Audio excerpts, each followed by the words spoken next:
Hi, this is Doreen Velin. I got a special young man with me in the alley of Quebec City.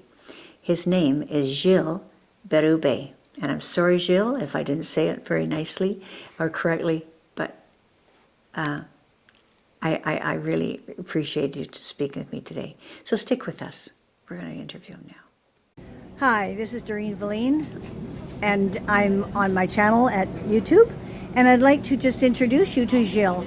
Gilles, I found this interesting young man in the sort of an artistic alley. I'll just show you the alley very quickly. Trésor Street. And what's it called? Trésor Street. Trésor Street. Quebec City. In Quebec City. Beautiful little street, and it really helps to promote and market people's art. So, Gilles, you've had a few years doing photography and art, correct? Yes, I did.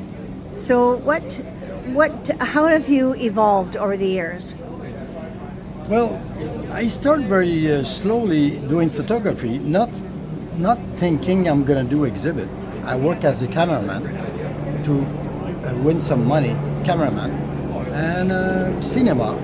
And finally, I work in the parliament also filming the deputy, but finally I decided to do an exhibit about Quebec. Quebec is my country, really. And I wanted to do something about it. So I did put together my best picture, and I did exhibit in Buenos Aires, Argentina, Mexico, Caracas, Venezuela, France, Aix-en-Provence, and Cuba in 2003. And actually, I gave a photo of René Lévesque to Comandante Fidel Castro. Wow. He was very nice, a lot of class. Cuban people are very, even the situation is difficult over there.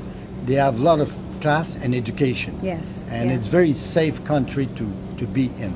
I was 13 times in Cuba, so, and I speak Spanish, of course, over the years after all my experience. Muy bien. But also, I lost my job at the Parliament as a cameraman because they replaced me by a camera robot.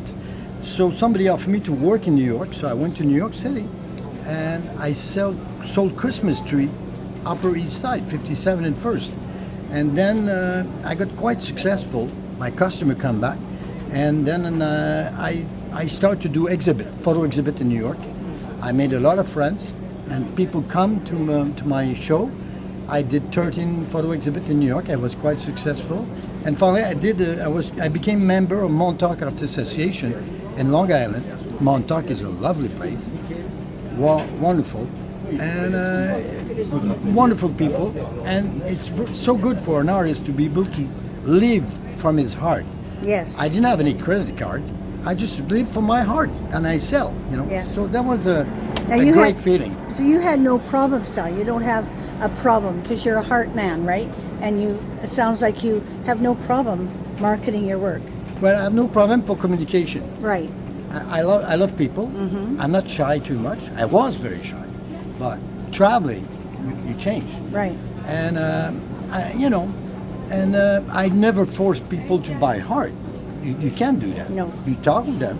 They see your work. Me in my show always had musicians. When I do a show, by example, my girlfriend Bonnie has a big apartment in New York. Instead to go in a gallery, I invite people in her living room, which is huge, and put the photo on the wall. I hire a jazz man, and I play harmonica, and I sing as well, blues. So we do blues, and I talk to people, invite them. They have something to eat, wine, red, white, something to eat, and have a good time. That is the secret of marketing: is being vulnerable, sharing, being open, and having imagination. Sure. On what to do that other artists don't do, correct? Yes. Unfortunately, some artists will tell you, oh, well, I don't have the money for this or for that. I'm sorry, if you don't have the money, go get the money. Right. Me, I always found sponsors to help me. That's good. I was trying just to do it naturally, not forcing nobody. But I got the help of Canadian Embassy, Quebec Embassy, New York. They helped me in New York too when I did an exhibit. You're a pusher. Yeah, well, You're a pusher. You have to push, I have right? confidence in me. Exactly. 10 on Exactly. 10. Yeah. I mean, Yeah. nothing stopped me. Right. I rode actually my bicycle from Quebec to New York City. Oh my God. 125 pounds on my bike, and I climbed all the hills. Wow. And when I arrived there, I got that picture. You know? I got to see this. This is Manhattan, beautiful. Between the sets.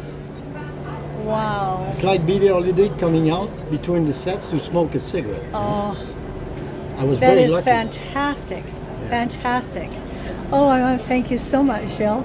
And I want to thank you so much from the bottom of my heart as a fellow artist. And I want to thank you for your time. And bonsoir.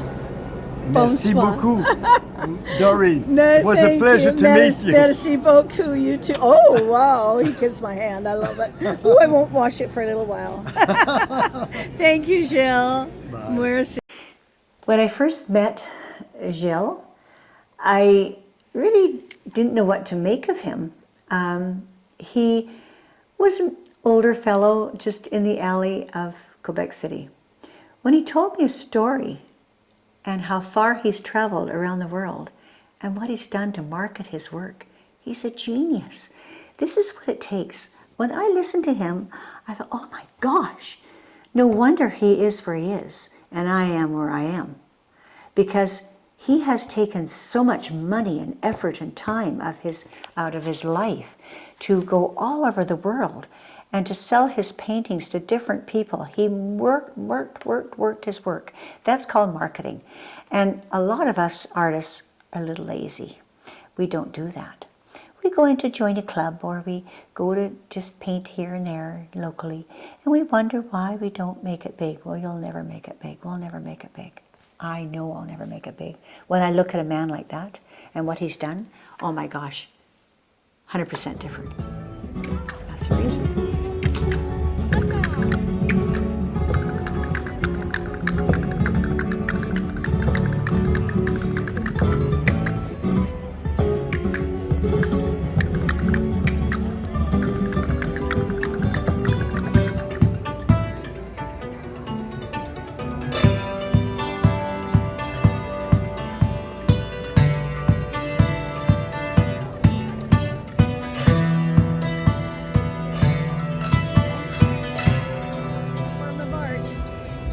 You're an artist. Thank you very much.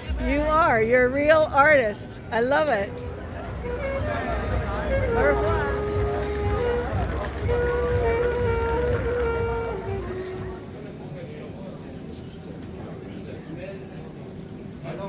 His creation.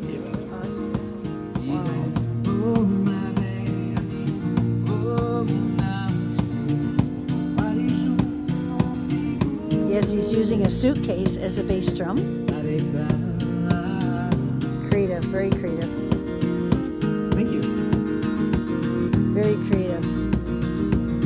Love it.